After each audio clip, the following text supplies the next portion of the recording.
من المؤمنين رجال صدقوا ما عاهدوا الله عليه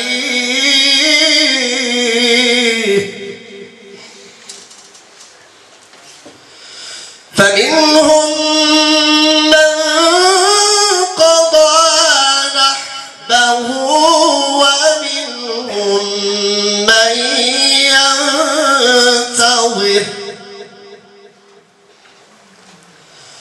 وما بدلوا تبديلا ليجزي الله الصادقين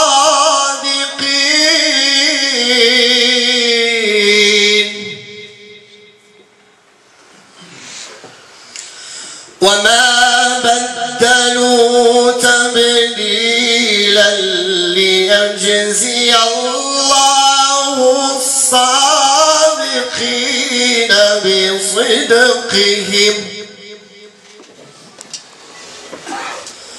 ويعذب المنافقين إن شاء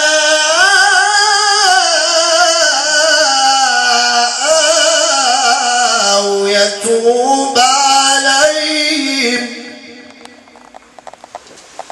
إن الله كان غفورا رحيما. تعرفت على الأستاذ باها في سنة 1976. درسنا جميعا في معهد الحسن الثاني للزراعة البيطرة، وقد كان يؤمنا في قاعة للصلاة بمعهد الحسن الثاني للزراعة والبيطرة مساحتها 3 على 3 متر، يعني 9 متر مربع، وكنا بعض العشرات. وبعد ذلك يعني بموافقة مدير المعهد الحسن الثاني آنذاك الله يذكره بخير السي البقالي، يعني سمح لنا بأن نفتح الغرف، نكسر ذاك الوازون، وبدات الغرفة الثانية والثالثة والرابعة. وكان المرحوم بها الله يجزيه بخير هو من يؤم هذه الجماعة بطبيعة الحال عندما يكون حاضرا. السي بها الله يرحمه وهو أمين سر رفيق درب الأستاذ عبد الإله بن كيران، وأنتم تعلمون جميعا المكانة التي كانت له عند السي عبد الإله بالنسبة للسي عبد الله بها.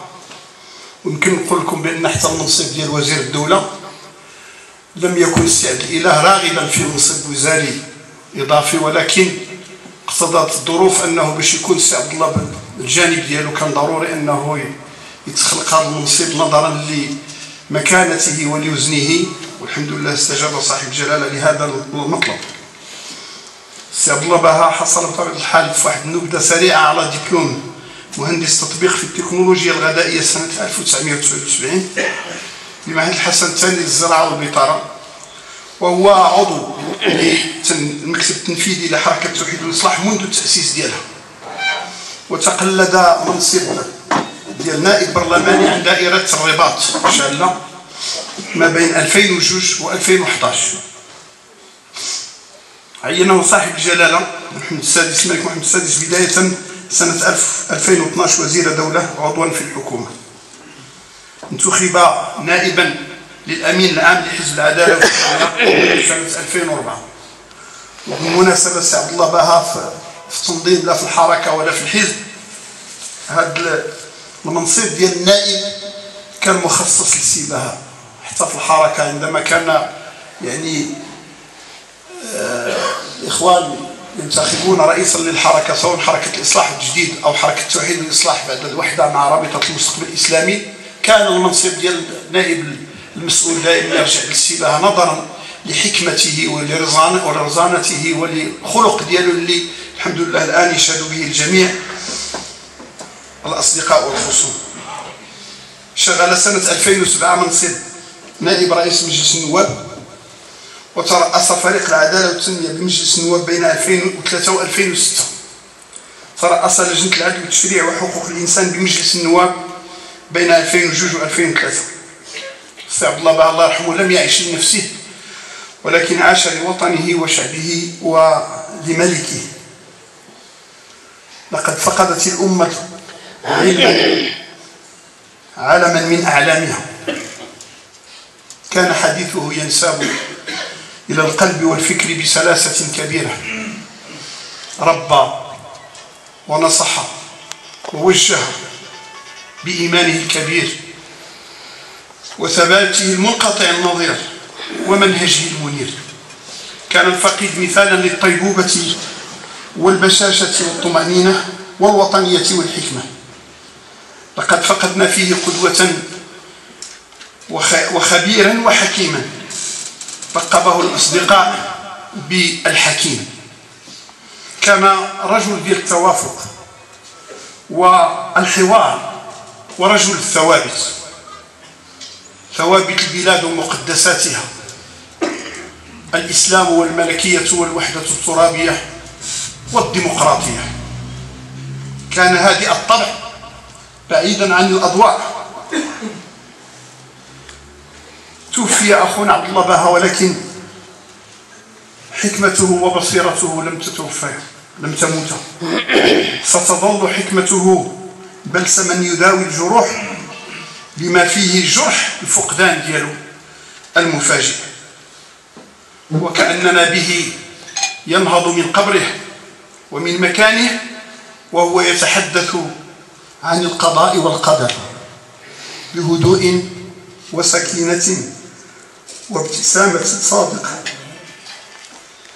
أيها الأخوة، لقد فقدنا نموذجا فذا رفيعا بفكره السديد ونظره البعيد وخلقه النبيل وقلبه السمح الرحيم وتفانيه المنقطع النظير في العمل والإصلاح وخدمة الإسلام والمسلمين عامة ووطنه الأمين خاصة. كان عبد الله باه الله يرحمه قوة هادئة تمتص الصدمات. وإحنا داخل الحزب كل ما كانت شي مشاكل وشي اختلافات وشي خلافات بين الإخوان، كان اللجنة التي تعين من أجل يعني الصلح بين الإخوان وتجميعهم كان دائما السباها حاضر في اللجنة هذه.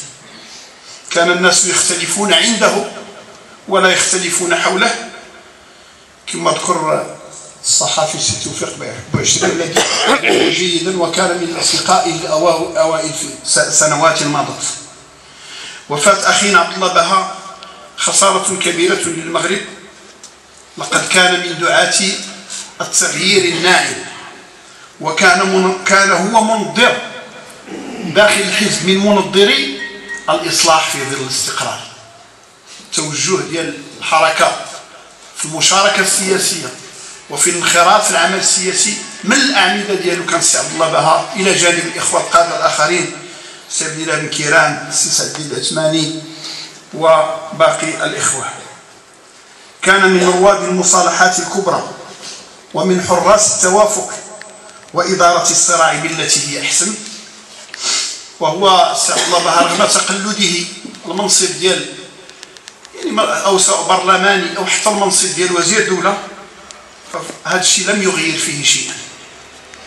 لم ينل منه الزمن ولا الأضواء ولا المناصب ولا المقاعد. بقي السي عبد الله إلى الآن إلى أن توفي في شقته المتواضعة في المحيط. وبالمناسبة كانت الأسرة ديالو كتفكر تنتقل من ديك الغرفة لأن الولاد كبروا وداك الشيء باش يشوفوا شي غرفة ربما يعني شي شقة أوسع. وهذا الشيء كان قبل أن يعين من طرف صاحب الجلالة وزير دولة، وحدل عن ذلك بمجرد أن تعين وزير دولة وبقي في شقته، لم يغير منزله.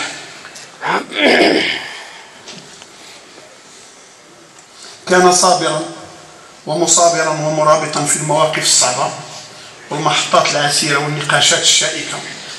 وهو كما قلت أحد الأعمدة ديال الوحدة بين حركة الإصلاح والجديد سابقا ورابطة المستقبل الإسلامي اللي أعطت التوحيد والإصلاح استطاع أن يستوعب الجميع وأن يجمع الجميع التفرقة، وعرف باستقامة فكره وحبه للوطن. أيها الإخوة، لا أطيل عليكم، حقا الأمر مرتبك بالنسبة لي، ولكن مرة أخرى أشكركم على حضوركم، وأقول رحم الله سبحانه وتعالى عبد الله بها وتقبله عنده في عباده الصالحين المرضيين، وجعله في عداد الشهداء الأمجاد المكرمين، وجعله من الذين أنعم عليهم من النبيين والصديقين والشهداء والصالحين، وحسن أولئك رفيقا. لله ما أعطى ولله ما أخذ، وإنا لله وإنا إليه راجعون، ولا حول ولا قوة إلا بالله العلي العظيم. والسلام عليكم ورحمة الله تعالى وبركاته. إصلاح فرع تازة، نتقدم لكم بخالص الشكر والامتنان على حضوركم وتعزيتكم في موت أحد أهم رموز الحركة، الأخ عبد الله بها رحمة الله عليه. الأستاذ المهندس المربي الموجه عبد الله بها الذي يعد من المؤسسين لهذه الحركة المباركة التي هي في عقدها الرابع تقريبا، كان رحمة الله عليه من المؤسسين إلى جانب توأم روحه الأستاذ عبد الله بها مع ثلة من المخلصين من أبناء هذا الوطن العزيز، هذا الوطن الذي نعتز بانتمائنا إليه ونكبر فيه تقدير رجالاته. أيها الحضور الكرام، قال الله عز وجل: يا أيها الذين آمنوا اتقوا الله حق تقاته ولا تموتن إلا وأنتم مسلمون. لا خيار للإنسان في الموت. الإخوة الأكارم، أبلغكم تعازي إخوانكم وأخواتكم في جماعة العدل والإحسان بهذه المدينة المباركة، وأسأل الله تعالى أن يتغمد الفقيد سيدي عبد الله بها برحمته الواسعة، وأن يرفع مقامه في أعلى عليين مع النبيين والصديقين والشهداء والصالحين، وحسن أولئك رفيقا، ذلك الفضل من الله. شكر الله تعالى للحضور أجمعين وعشر خطواتكم جميعا. المصاب جلل يذكرنا جميعا عل الذكرى تكون نافعة لنا، فلما أصابتكم مصيبة الموت، القرآن سمى الموت مصيبة، لعلنا نتذكر الموت لا يأتينا إلا بغتة ولا يأتينا إلا فجأة. أتذكر بيتين من الشعر نقلهما الإمام المحبي في كتابه خلاصة الآفاق، نسبهما الإمام البخاري رحمه الله صاحب الصحيح، يقول فيهما الإمام البخاري: اغتنم في الفراغ فضل ركوع، فعسى أن يكون موتك بغتاه، فعسى أن يكون موتك بغتاه. كم صحيح قد مات قبل سقيم، ذهبت نفسه النفيسة فلته. وقال العبد الصالح ناسجا على المنوال: كم عزيز في سربه مطمئن، سلتته منه المنية سلته. كم خطيب فوق المنابر يشدو، أسكتته الآجال أية سكته. كم رئيس على العباد تمطى، مددته المنون ميتة جيفه. فالبضار إخواني أخواتي، لا ندري متى يحل بنا الأجل، فإن ما حدث بنا جميعا استعظم ملك لنا جميعا كذلك.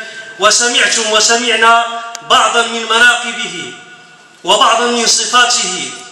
لقب بالحكيم، كان هادئ الطبع، كان دائما الابتسامة، كان رجل المواقف صعبة. فمن تكون أنت أخي الكريم، ومن تكوني أنت أختي الكريمة؟ ما حظك وما حظك أيها الحاضر معنا من هذه الأوصاف الكريمة؟ نسأل الله تعالى أن يوفقنا وإياكم لصالح القول والعمل. أختم هذه الكلمة بأبيات من الشعر ليست لي، وإنما نقلتها عن الأستاذ الشاعر الأديب منير القراقي حفظه الله تعالى يرثي فيها الشهيدين الأستاذ عبد الله باها والأستاذ أحمد الزيدي رحمه الله. وشاءت الأقدار أن يكون الموت في نفس المكان، أن يأتيهما الأجل في نفس المكان. وفي الآخر ربما يعلم هذا الجميع أن الله تعالى إذا أراد أن يقبض عبدا بأرض جعل له إليها أو فيها حاجة، فالمقدر الله، وما تدري نفس بأي أرض تموت. قد يذهب الناس مذاهب في تحليلاتهم، ولكن الفاعل هو الله سبحانه وتعالى، والمعتبر من يأخذ العبرة والدرس مما يقع. يقول الأستاذ منير القراقي حفظه الله: هو الطوفان يحصد من فقدنا، وللزيد الأستاذ أحمد الزيدي وللزيد اعتذار في قصيدي، وللفيضان يتجه اتهامي، وليس لأهله سهم الوعيد. رحم الله شهداء الجنوب والفيضانات أيضا. وللمرحوم عبد الله بها ندى وأسى على غدر الحسود، قطار لم يرقه إطار طهر فداهمه ببأس من حديد، وأودى بالوزير صريع عين أرادت كشف مسور اللحود، ذهب يتفقد من طلق من مسؤوليته، فكان القضاء والقدر سابقا في علم الله عز وجل. فهل هي صدفة قدر دليل على أن المصائب في صعود، أم الأقدار للمقدور تعزى، وحرب طريقهم عذر البليد؟ لأحمد والبهي الحب بها مواب الحق بشرى للشهيد، نحسبهم شهداء إن شاء الله ولا نزكي على الله أحدا. وسلوى للأحبة والأهالي ومن حضر العزاء من الوفود، إذا ذكر البلاء فقل سلام. صلوا على رسول الله. إذا ذكر البلاء فقل سلام على أزكى فقيد في الوجود. والسلام عليكم ورحمة الله. رحمه الله. اللهم أكرم نزله، اللهم وسع مدخله، اللهم أبدله دارا خيرا من داره، خيرا من أهله. اللهم ألحقه بنبينا محمد عليه أفضل الصلاة والسلام. اللهم اجعل مقامه مع النبيين والصديقين والشهداء والصالحين وحسن أولئك رفيقا. اللهم اغفر ذنبه، اللهم طهره من كل ذنب، واغسله بالماء والثلج والبرد. اللهم ألحقه بالصحابة الكرام، اللهم اجعله لنا عبرة، اللهم لا تحرمنا أجره ولا تفتنا بعده، واغفر لنا وله. اللهم إنه كان حريصا على جمع القلوب، وقد اجتمعت القلوب في هذه الليلة المباركة. اللهم اجمع قلوبنا على الخير، اللهم اجمع قلوبنا على الدين، اللهم اجمع قلوبنا على تقواك، اللهم اجمع قلوبنا على البر والتقوى. اللهم اجعلنا من المتحابين فيك يا رب العالمين. اللهم وإنه من خير الوفاء لمن سلف منا أن نحيي سننهم، وأن نحيي ما كانوا يدعون إليه. اللهم إن أخانا عبد الله بشهادة الجميع كان يدعو إلى الخير، ويدعو إلى المحبة، ويدعو إلى الألفة. اللهم أحينا كذلك، واجمعنا معه في مقام مع سيدنا محمد صلى الله عليه وسلم. اللهم ارحمه رحمة واسعة يا أرحم الراحمين يا رب العالمين، وتب علينا إنك أنت التواب الرحيم، واعف عنا إنك أنت العفو الكريم. أعوذ بالله من الشيطان الرجيم. بسم الله الرحمن الرحيم. والعصر إن الإنسان لفي خسر إلا الذين آمنوا وعملوا الصالحات وتواصوا بالحق وتواصوا بالصبر. اللهم اجعلنا منهم يا رب العالمين. وصل اللهم وسلم وبارك على سيدنا محمد وآله وصحبه أجمعين. سبحان ربك رب العزة عما يصفون، وسلام على المرسلين، والحمد لله رب العالمين.